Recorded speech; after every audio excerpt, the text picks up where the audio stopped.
So considering these properties of logarithms and natural logarithms, let us try a handful of pages here of exercises. I'll go quickly through these, so if it gets too overwhelming, just pause the video. So let's start with this page here. Now the goal is to expand, and based on these properties here, especially this first property, we can say that this logarithmic expression would be equal to log x squared plus log y cubed. You see, if they're being multiplied like that, then you can take this one object and rip it apart into two. You see, you can go from left to right or right to left. See that? For all of these, you can go here to here, there to there, and so on and so forth. So here, I ripped this apart into two smaller logs by adding the little thingies together like that. You see that? Each one gets its own log. Now, the only thing left to do is to take these powers, take these exponents, and push them to the front as coefficients. So here is what I'm saying. And you'll see that this is one of the properties that is listed here. You see, I took this 2 and I pushed it out to the front. I took the 3 and I pushed it out to the front based on this property here, which says that if you have an exponent, you can kick it out to the front as a coefficient. So they wanted us to expand. Done. How about here? This would be natural log W5 plus natural log the square root of q. But you know what? This here, the square root, a square root is the same as an exponent of 1/2. And now that you have a 1/2, you can kick it out to the front as well as with the 5. So something like this would be the complete expansion of that one log. How about here? If you have a fraction, then when you rip it apart, the pieces from the top are positive and the pieces from the bottom would be negative. So here's what would happen. This would be log a squared plus log b to the 4th minus, you see that? Minus log c to the 7th. And of course, the last step would be to take any powers that are on the argument. The argument is, this is called an argument. Whatever you're logging, that's called the argument. So if your argument has any powers, you can kick those powers to the front as coefficients. Here now, this is a little different because there's a power in the front. You see that? There's a power here. Now you have options. You can take this 4 and you can move it to the front now, or you can take the 4 and distribute it to the stuff inside. I think it's a little safer actually if you apply the 4 to the argument. Now this W has a power of 1. So what I'm gonna do is I'm gonna take this 4 and I'm gonna distribute to all of these. And you see that y in the bottom, how it's a square root of y? I'm just gonna rewrite that as y to the 1/2 and I'm gonna wipe it out. And now let's distribute the 4. So this will become natural log x to the 8 w to the 4 over y to the 2. Because when you distribute the 4 to all the powers, it's multiplication. 4 times 2, 4 times 1, 4 times 1/2. That's how I got these things. Now, you can expand it based on the properties that are on this other page here. Log x8 plus natural log, that should be ln right there, pardon the sloppiness, minus natural log of y2, and then take all of these exponents and push them out to the front as coefficients. Bubble that in. There it is. Let's try a couple more down here. So ain't nothing to it. Except this time this has a subscript. You see that? These didn't really have a base specified. Sometimes there's a little base. Just let that number, let it go along for the ride. That'll be that plus log base 8p cubed plus log base 8 q4. And of course, just take all these powers, if there are any, and kick them out to the front as a coefficient. Notice that the log 8 in the front did not really have a power. This one here didn't have any exponents, so nothing got moved out to the front. Only these 3s and 4s got kicked out to the front. Make that look like a 4. And let's see, how about here? Check this out. Anytime you're talking about natural log, the letter E is not a variable, it's a constant. Any letter other than E is a variable. Like F, that's gonna be a variable. So let's see. Let's rewrite this as ln E. This is F to the 1/2 power. And now I want to take the 3 and sort of distribute it. The E has a power of 1. So this is natural log e to the third times f to the 3/2, because 1/2 times 3 is 3/2. And now expand this. This would be natural log e to the third plus natural log f to the 3/2. Now kick those powers out to the front as coefficients. And now I'll look at the other page here and recall that one of the facts is that the natural log of e is 1. So here, natural log of e is 1. So that's just 1 times 3, which is 3. So we have 3 plus 3/2 ln of f. Let me just box this in. There we are. So that's expanding. Now let's go backwards. Instead of taking one log and ripping it apart into multiple logs, let's do something where you have multiple logs and you repackage them into a single log. So it's the exact opposite in backwards motion of what this page showed. So let me get rid of that. Let me leave this here. And let's see. So now it's backwards. So let's take this 5 and let's kick it out to the front, or to the top rather, so that these coefficients become powers. So this is log x to the 5th minus log w to the 7th. And now since these two logs are being subtracted, you can mesh or merge them into a single log by dividing the arguments. So final answer, this would be log x5 over w7. And you can check this because if I asked you to take this and to expand it like we did a moment ago, you'd get the original. How about here? Let's take these coefficients and let's kick them upstairs so that they become exponents of the arguments, if applicable.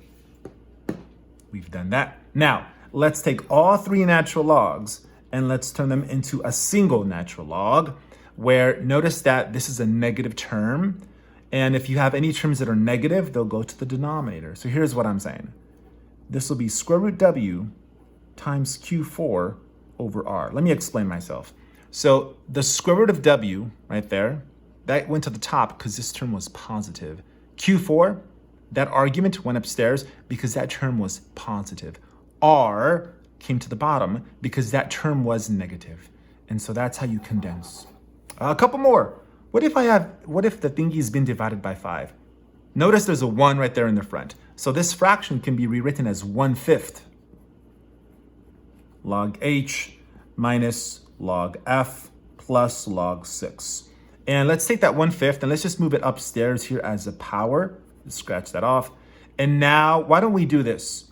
Why don't we rewrite this expression so that the positive terms appear first and the negative terms appear in the back? That is a good recommendation because now you can go straight to your final answer, where in the numerator, you deposit the arguments of the terms that were positive. So in this case, the 5th root of h times 6. And in the bottom, you have just f because that term was negative and these were positive. How about here? Let's rewrite this as follows. This is the same as log base 3j minus log base 3a. But there is a 1/7 coefficient because there's a 1 here and 1 over 7 is 1/7. Now let's take that 1/7 and let's move it to the top so that it becomes the power of a. And now we can write our final answer. This is log base 3. This will be a fraction because I have a term that's negative. And in the bottom, you'll have the 7th root of a. And in the top, it'll just be j. So these are all, we did expand and we did condense. And all these were done based on these properties. And what we're getting to is equations. Let's solve some equations using these very properties. So how about down here in the bottom? So I want to solve for w there. Now, what I have here looks a lot like this. It looks a lot like this here, rather. So this is called logarithmic form, and this is called exponential form. Very often, we take an equation and we convert it from log to exponential or from exponential to log. Just depends on what you have. Here I propose that we take this log equation and convert it into exponential by saying this to the power of this equals that. That's what this is saying. So if you follow that pattern, this becomes 5 to the power of 3 equals w. And so W equals 125. How about here? Anytime you have natural log, the invisible base for natural log is always going to be the number e. Always, without exception. Now, let's do to this what we did to that, where we go from log form to exponential form by saying e to the power of 2 equals w plus 7. I want w alone, so subtract 7 from both sides. And this would be it. If they want you to round, just use a calculator and round however they want you to. But as is, this is the exact answer. Just round if they want you to. How about here? No different. Let's go w to the power of -1/2 equals 4. Now, I want w. I don't want this exponent. It is not desired. Let's get rid of this exponent. How?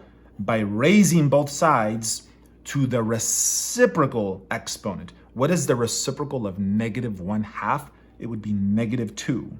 Both sides -2. Because here, when you multiply those powers, it's just 1, so it's just w. And on a calculator, 4 to the power of -2, it would say 1/16. And let's see, so let's get rid of these. Let's do more equations, and let's see. So solve for h or x, whatever the variable is. So how about here? Notice that what we have here looks a lot like an equation here. This is currently in exponential form. Let's repackage it so that it looks like a logarithmic form. So going from here to here, this would become log base 13 to 46 equals h. The goal was to get h alone. We are actually done.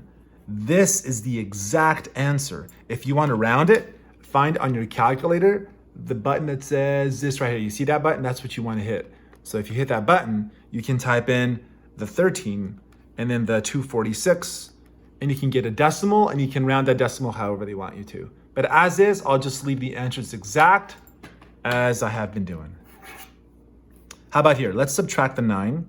So this is natural log h plus 6 equals 11. I am going to fill in the invisible base of e. And then I'm going to take this equation and go from natural log to exponential by saying e to the power of 11 equals h plus 6. And I'll subtract 6 from both sides. And so that is the value of h. H equals e to the 11th minus 6. Round based on their desires. Here, it is very tempting to call this 15, but it's not, because that's not 3. That's 3 to a power. Instead, get rid of 5 by dividing 5 into 125. If you divide the 5 into 125, you're going to get back 25. Now, what we have looks like this. Let's make it look like that.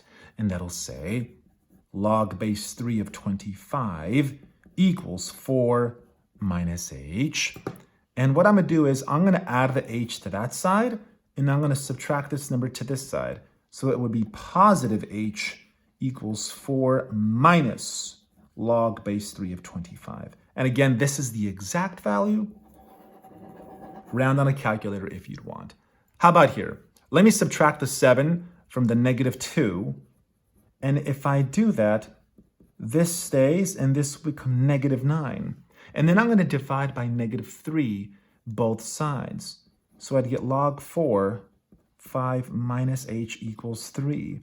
And then I'm going to write this equation from log form into exponential form. That'll be 4 to the power of 3 equals 5 minus h. I can tell you that 4 to the third is 64 equals 5 minus h. Let me add the h and subtract the 64 from the 5. That'll tell you that h equals, what is that, -59. So that is the value of h here. How about down here? Let me subtract 6. That'll be -8 e to the negative x equals -40. Divide by -8. That'll be e to the negative x equals 5. And what we have looks like this. Let's repackage this to make it look like that. And that'll be natural log e 5 equals -x. And divide both sides by a -1. So negative ln of 5 equals x. So x equals negative ln of 5. Because it's ln, you don't have to specify the subscript or the base e because it's always e.